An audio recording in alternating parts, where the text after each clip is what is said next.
Kita kan sering banget ya dengar soal krisis lingkungan, tapi gimana kalau solusinya itu tersembunyi di tempat yang sama sekali nggak kita duga? Nah, kali ini kita akan lihat gimana para ilmuwan mengambil limbah industri biasa dan mengubahnya jadi material masa depan yang benar-benar luar biasa.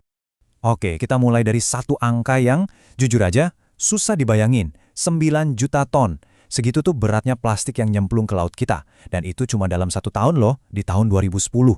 Angka ini nunjukin betapa gawatnya masalah polusi kita. Dan ini baru puncaknya gunung es. Tapi, gimana kalau jawaban dari masalah segede ini nggak datang dari teknologi canggih yang rumit? Gimana kalau jawabannya justru datang dari sesuatu yang kita buang tiap hari? Justru, sampah kita itu adalah harta karun yang selama ini kita sia-siain. Nah, buat paham solusinya, kita mesti lihat dulu nih akar masalahnya di mana. Planet kita ini lagi krisis, dan biang keladinya ya ketergantungan kita yang luar biasa sama bahan bakar fosil buat hampir segala hal. Coba deh pikirin, dari plastik yang kita pakai sekali buang sampai bensin di mobil kita, semuanya kan dari minyak bumi. Proses ini ngehasilin polusi yang merusak ekosistem kita. Jelas banget kan, kita butuh alternatif. Dan butuhnya tuh sekarang, nggak bisa ditunda-tunda lagi. Nah, disinilah ceritanya jadi seru banget. Solusinya mungkin datang dari dua sumber yang sama sekali nggak kita sangka. Pahlawan-pahlawan tersembunyi yang datangnya langsung dari limbah industri. Keren kan? Coba kita bayangin industri makanan atau pabrik kertas deh.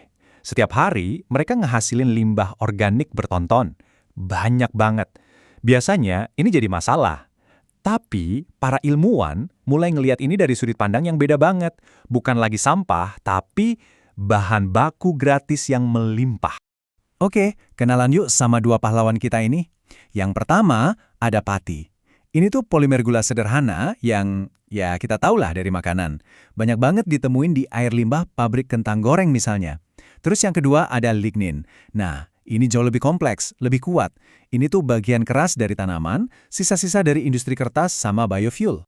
Coba lihat deh struktur pati ini. Intinya sih, ini tuh kayak untayan panjang molekul glukosa. Mirip banget sama kalung manik-manik. Nah, karena strukturnya yang simpel dan rapi ini, pati jadi gampang banget diolah dan serbaguna. Sekarang coba kita bandingin sama lignin. Lignin ini nih yang bikin kayu jadi keras dan kuat, tapi strukturnya jauh lebih rumit dan, berantakan.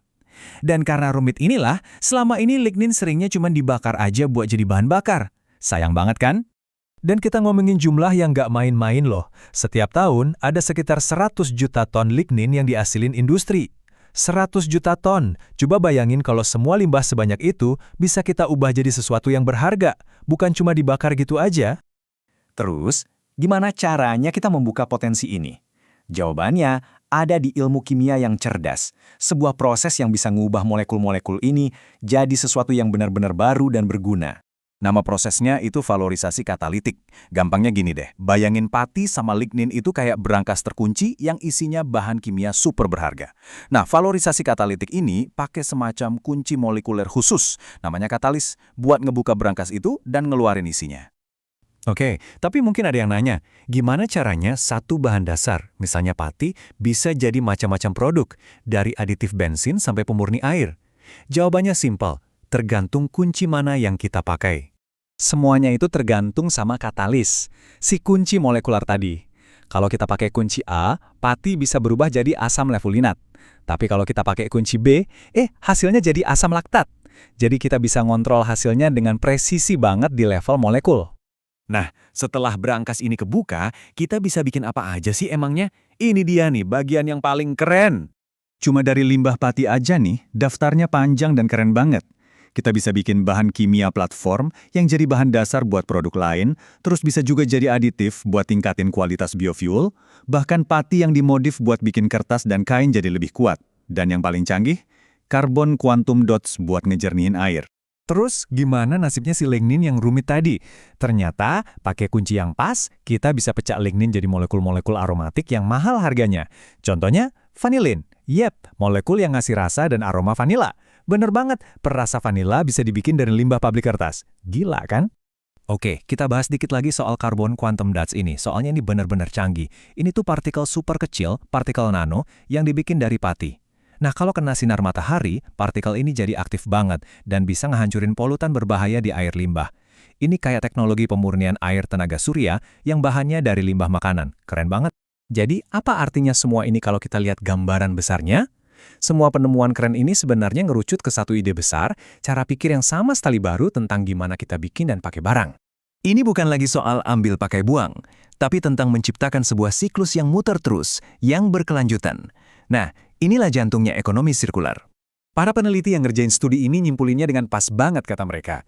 Dengan kita ngasih nilai ke biomasa ini, kita nggak cuma bikin produk baru, tapi kita juga secara aktif berkontribusi pada ekonomi sirkuler dan produksi industri yang lebih ramah lingkungan. Jadi, coba deh bayangin masa depan di mana limbah pabrik kentang goreng jadi bahan baku buat alat penjernih air, dan sisaan dari pabrik kertas jadi sumber bahan kimia buat industri lain. Itulah dahsyatnya kalau kita bisa ngubah limbah jadi harta karun. Dan ini ninggalin kita dengan satu pertanyaan yang bikin mikir. Mungkinkah masa depan bahan bakar dan material kita itu benar-benar tumbuh dari tanah, bukan digali dari perut bumi? Nah, itu pemikiran yang menarik banget buat direnungkan, kan?